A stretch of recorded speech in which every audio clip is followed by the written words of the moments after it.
Vamos nos acomodando, que agora a gente tem um assunto muito importante para falar, que é sobre a securitização da dívida. É uma ferramenta eficaz de solução para as prefeituras que têm problemas de caixa, de crédito, tá, gente? Antes disso, eu queria saber se alguém perdeu esses óculos. Se não tiver dono, vou ficar para mim, tá? É seu? Eu estou precisando. Aproveito para registrar aqui algumas presenças. Juliano Vigliato, do prefeito de Tupi Paulista. Obrigada pela sua presença, prefeito. Danilo Carvalho dos Santos, prefeito de... Estou sem óculos, precisa do seu. Narandiba. Desculpa. Fernando Rossi, prefeito de Inúbia Paulista. Deixa eu ver quem mais. Registrando a presença de Valdir Verona, prefeito de Santa Mercedes. E Ademar Calegão, prefeito de Irapuru. Obrigada pela presença, prefeitos. Eu gostaria que vocês tomassem seus assentos. Depois desse coffee break, onde a gente conversou, ganhou um pouquinho mais de energia. Bom, vamos voltar a um bloco que, com toda a franqueza, define a saúde financeira dos municípios. Isso é muito importante, a gente ouviu aqui na abertura do evento, os prefeitos falando aqui das suas dores, e uma das principais dores é essa, é orçamento, é falta do dinheiro para fechar o caixa no azul, né? Para pagar as contas e prestar contas à população, né? Bom, há dois temas que parecem técnicos, mas que têm um impacto direto no orçamento de cada prefeitura aqui representada. O primeiro é a securitização da dívida ativa, que é uma ferramenta, como eu falei, que transforma passivos em receita imediata. É receita na hora, gente. E que poucos municípios conhecem ou utilizam, porque acham que talvez seja muito complicada. E a gente vai ver que não é. Bom, quem vai nos apresentar essa alternativa de crédito é o professor Carlos Kerbes. Por favor, recebam-no com muitos aplausos. Professor Carlos Kerbes é pesquisador da FIA-USP, é consultor tributário financeiro, especializado em gestão pública e controladoria. Carlos Kerbes, senhores, é o maior nome do Brasil em securitização da dívida ativa municipal e ele participou ativamente na estruturação da Lei Complementar 208 de 2024, que é o marco regulatório que abriu essa janela, essa alternativa, essa ferramenta de crédito para os municípios. Professor Carlos, com a palavra. Bom dia. Vamos lá falar desse assunto simples complexo. A gente está usando aqui como referência o município de Presidente Prudente, a nossa casa, para poder fazer aqui um overview do que se trata esse assunto e responder aqui algumas questões. E depois a gente está à disposição para esclarecer dúvidas individuais. Esse material que eu estou apresentando aqui, com outras coisas importantes, estão disponíveis no QR Code que está aqui na tela e que vai ter outro no final, se não der tempo de pegar agora. Mas o importante disso é que a gente juntou lá uma orientação da Confederação Nacional dos Municípios, que está lá, tem uma orientação da própria PM, que está lá, tem um documento da Anbima, que é um órgão autorregulador do mercado financeiro, e tem este material que a gente vai ver aqui também, em algumas versões. Então, inicialmente, o que a gente faz é olhar para o município e dizer como é que você está com as suas contas. Presidente Prudente está com Capag B. Municípios que têm Capag A e B, ela tem a alternativa de buscar recurso ao mercado com aval da União, ou seja, ela consegue diminuir o custo da captação e abrir o mercado com os grandes bancos para que se busque o empréstimo. Se a gente for fazer uma comparação de custo-benefício entre a operação de securitização e uma operação de empréstimo, e os tempos e movimentos de cada uma, as possibilidades de uso do recurso, tamanho do recurso que vem de uma ou outra operação, e essa é parte dos estudos que a FIA faz para cada um dos municípios para tomar a decisão de fazer ou não a securitização, buscando o princípio da economicidade atendido dentro da operação, para quem tem Capag C ou D, a alternativa de aval da União não está disponível e isso, de uma maneira geral, traz uma responsabilidade ainda maior de buscar algumas ferramentas adicionais. Falando de grandes números, o município de Presidente Prudente tem um estoque acumulado de créditos inadimplidos, tributários e não tributários, de aproximadamente 2 bi. Desse volume de recurso, historicamente trazido a valor presente, ou seja, olhando 10 anos para trás, o município consegue arrecadar, nessa média, 30 milhões por ano. Para fazer uma conta simples, o que a gente olha nesse processo? Quanto vai ser emitido de ativo classe A, que no mercado se chama sênior, que vai a mercado entra dinheiro, quanto é emitido de um ativo de classe B, que o mercado chama de mezanino ou subordinado a 1, que não vai a mercado, não entra dinheiro, mas tem vários usos que a gente já vai ver, e o pagamento com ativo subordinado, digamos assim, usando uma analogia que normalmente a gente usa para falar de dívida ativa, o podre, a diferença entre o total da carteira e essas duas emissões. Do recurso que entra da venda dos ativos sênior, o que diz a Lei Complementar 208 e vai dizer a lei própria do município? É uma receita de capital que tem destinação específica. Qual é a destinação?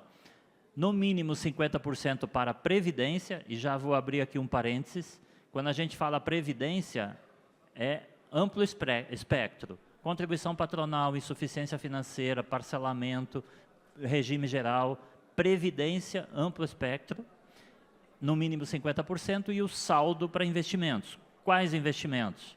Todos aqueles classificados como despesa de investimento, de capital para investimento, de preferência, agora buscando o conservadorismo, que não estejam previstas orçamentariamente, porque aquelas, em princípio, que já foram contratadas, já deveriam ter orçamento para tal. Mas isso também é uma coisa que cada caso pode ser ajustado para a necessidade local. Deixa eu voltar. O ativo de natureza mezanino do fluxo de recuperação de 30 milhões por ano, nesse exemplo, quando receber no próximo ano 30 milhões, o que vai acontecer? Vai pegar a primeira parte, fazendo continha de padeiro aqui, eu já mostro a conta melhor, 10 milhões por ano durante 10 anos vai ser utilizado para pagar o investidor. E os outros 20? Os outros 20 eu vou colocar no ativo de natureza mezanino. Ou seja, esse ativo classe B, ele tem um fluxo financeiro carimbado todo mês, toda semana, todo dia. Então, ele tem valor para patrimonializar a previdência, para pagar uma dívida, para restos a pagar, para fazer uma obra. Você consegue usar este recurso para várias questões. A gente tem alguns projetos em andamento, tem um que quer fazer um centro administrativo, outro quer fazer um hospital, outro quer pagar precatório, outro quer patrimonializar a previdência, outro quer simplesmente colocar num fundo garantidor de PPP, porque já está com os 5% da receita corrente líquida comprometida com contraprestação, e isso acaba inviabilizando novas parcerias.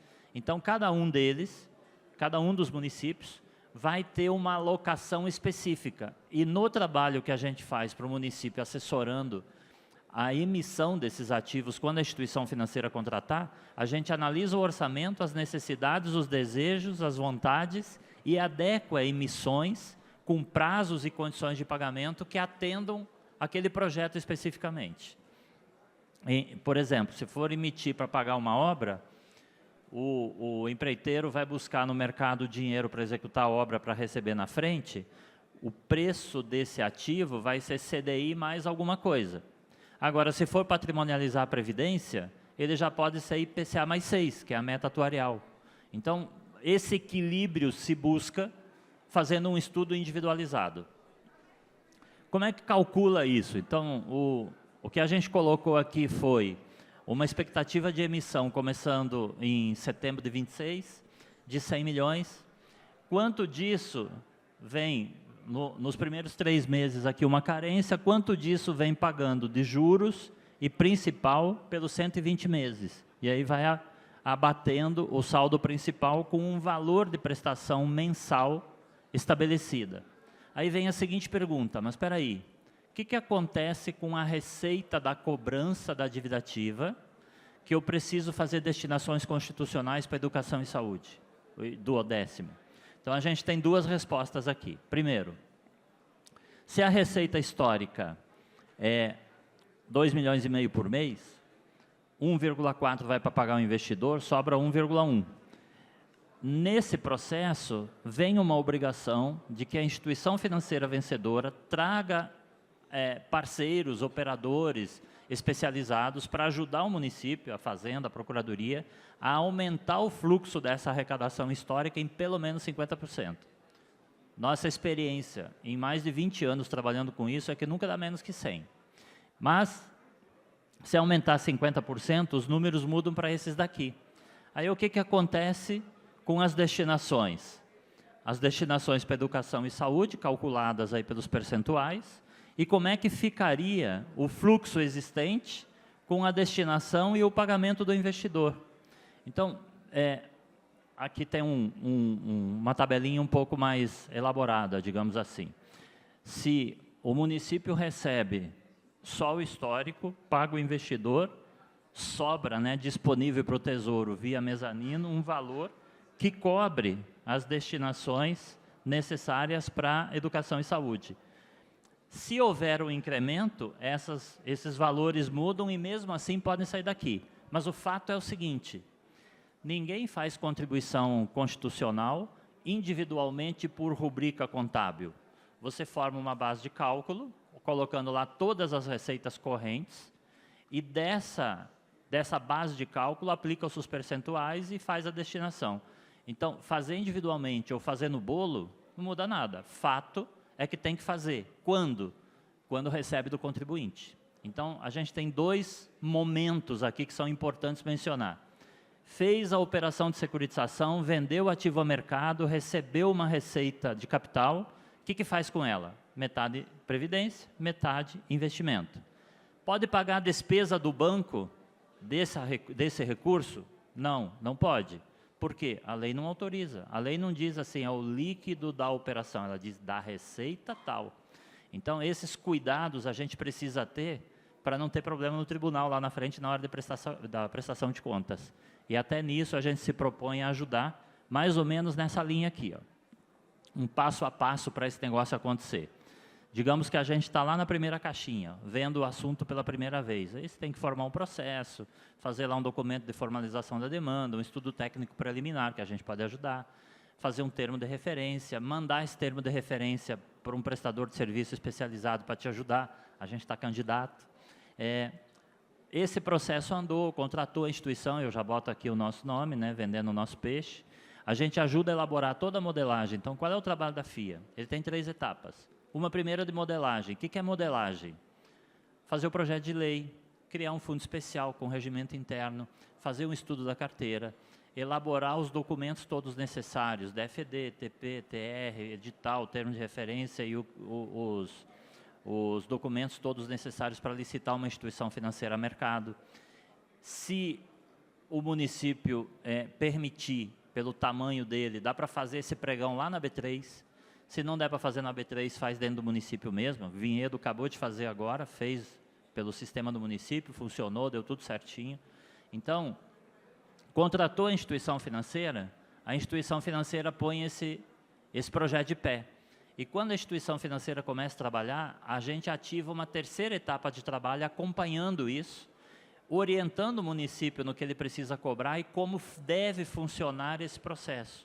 Entrando naquilo que eu comentei antes, analisar o orçamento, ver quais são as séries de ativos, o que você precisa emitir dessa classe B para suprir necessidades locais, ou se vai fazer um bolão só e deixar no Tesouro.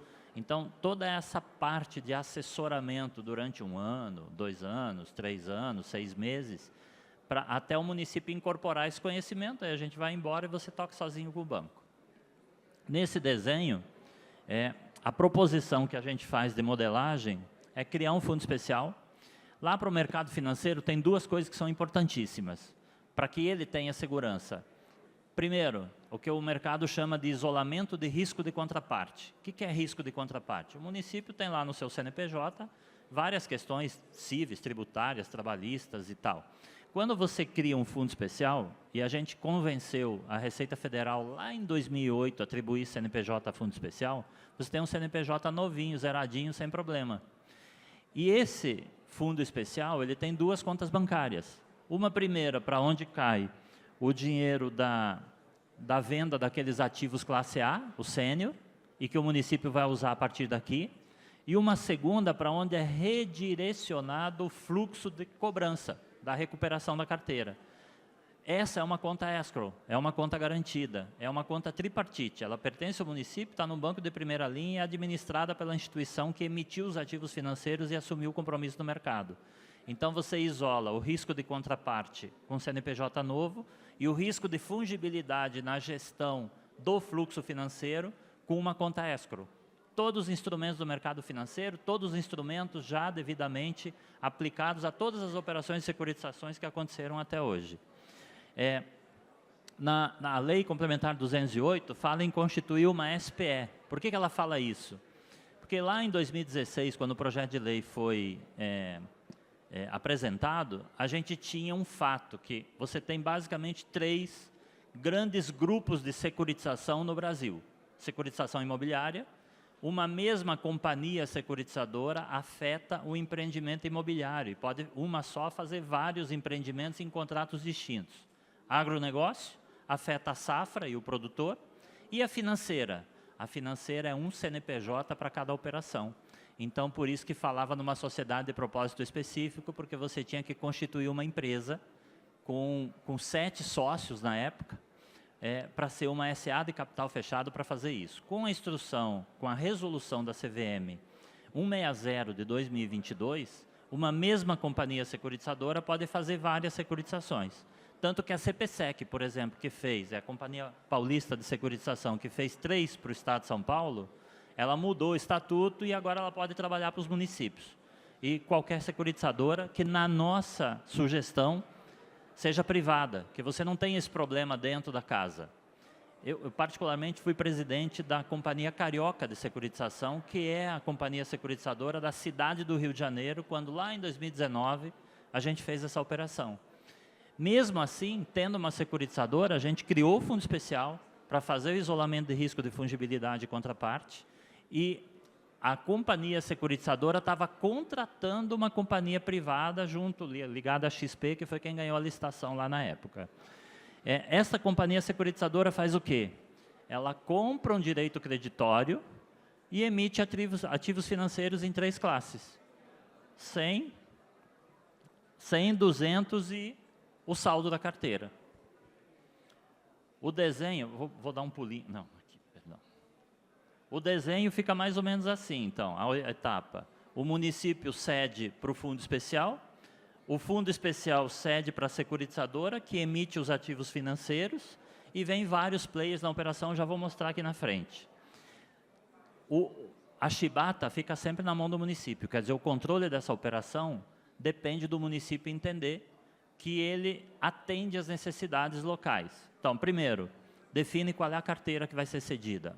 A sugestão é tudo. Inscrito ou não, parcelado ou não, ajuizado ou não importa. 2, define a modelagem financeira. Você tem 2 grandes caminhos. Pode fazer uma companhia securitizadora emitir debênture ou pode fazer um FDIC, um fundo de investimentos em direitos creditórios. FDIC, para dívida ativa, tem dado problema por um fator. Na regulamentação do Sistema Financeiro Nacional, FDIC precisa ter a cessão definitiva do crédito para que ele possa emitir cotas. O crédito tributário não pode ser cedido, você só pode ceder o direito creditório, ou seja, a promessa de fluxo financeiro futuro. Então, a gente tem uma questão jurídica que para os FDICs tem gerado alguma dificuldade, e todo mundo que fez, eu vou mostrar já, fez emissão de debêntures. Mas você tem a opção e tem que escolher.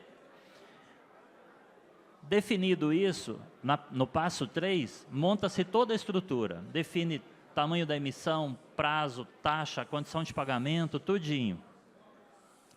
Nesse desenho, o município aprovou, o banco contrata os demais players e a operação acontece. Como é que isso funcionou no passado? O cronograma de execução repetido, né? Primeiro a estruturar, depois distribuir, primeiro produz o ativo, depois vende ele a mercado, depois entra com serviços adicionais de suporte e apoio à cobrança e uma assessoria financeira constante.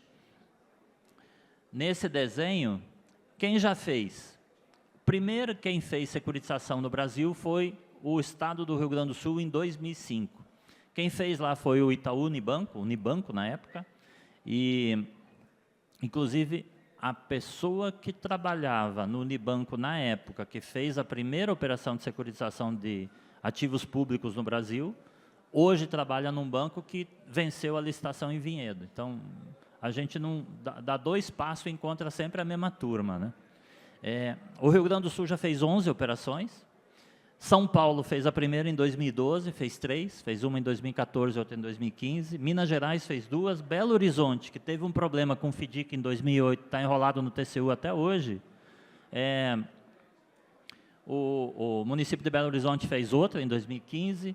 O Piauí fez uma e Contagem, Minas Gerais, também fez. Eu nem botei aqui Rio de Janeiro, Goiás e outros lugares, porque até aqui foi um modelo, só com ativos parcelados. O parcelamento tem uma dificuldade, porque você tem uma renúncia fiscal grande para formar um ativo parcelado para então securitizar, ou seja, tem 2 custos. Nesse desenho você tem um custo só. Que desenho é esse? Aqui usando o Piauí como Cristo, o Estado, através de uma lei, cedeu 100% do fluxo para o fundo especial, a companhia securitizadora abriu aquela conta escrow na Caixa, emitiu os ativos financeiros, vendeu para investidores, chamou outros players, fez aqui rating, legal opinion, e essa aqui era a carteira. Eram quase 8 bi, emitiu 225 milhões sênior, 400 milhões que botou tudo na Previdência, e o saldo em subordinadas ficou no Tesouro. Questões jurídicas importantes. A Lei Complementar 208 resolve basicamente isso aqui. Ó. É a operação de crédito. O que a gente tinha no passado? Lá em Nova Iguaçu, no Rio de Janeiro, a gente fez uma consulta ao Tesouro Nacional e a PGFN respondeu com esse parecer lá de 2014, dizendo que não era operação de crédito, hoje está na lei. As outras questões, é antecipação de receita? Não é aro. É uma antecipação de fluxo financeiro futuro? Poderíamos dizer que sim, mas na verdade é uma operação estruturada, não é antecipação de receita, e a Lei Complementar 208 trata isso.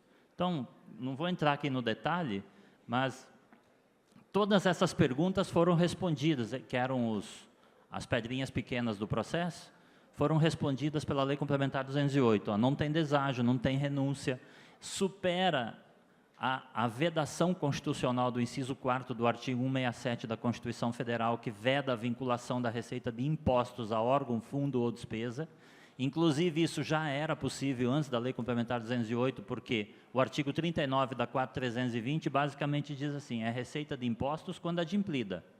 Quando recebido inadimplido, muda o colorido e trata-se de outras receitas correntes de origem tributária. Por isso, até, que o artigo 39A, inserido pela Lei Complementar 208, está no 39, porque já era o que fazia sentido.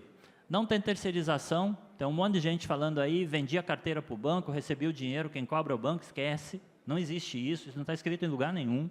Na verdade, o que a Lei Complementar 208 fala é exatamente o contrário, que ela diz aqui, ó, tem que manter inalterados a condição do crédito, tem que manter inalterados as responsabilidades de carreira de Estado para cobrança, para gestão do crédito e tal. Muito claramente escrito na lei federal, que é muito detalhado na lei municipal, no decreto regulamentador, em todos os documentos da operação. Nesse desenho aqui ainda, o município não pode ser garantidor, em hipótese alguma, dessa operação, nem com novos créditos, muito menos com outras receitas. E aí, como estou sendo expulso do palco, vou deixar aqui de novo. Vou deixar aqui de novo o QR Code para quem quiser pegar esse material que está à disposição lá. Muito obrigado, gente. Obrigado, professor Kerbes.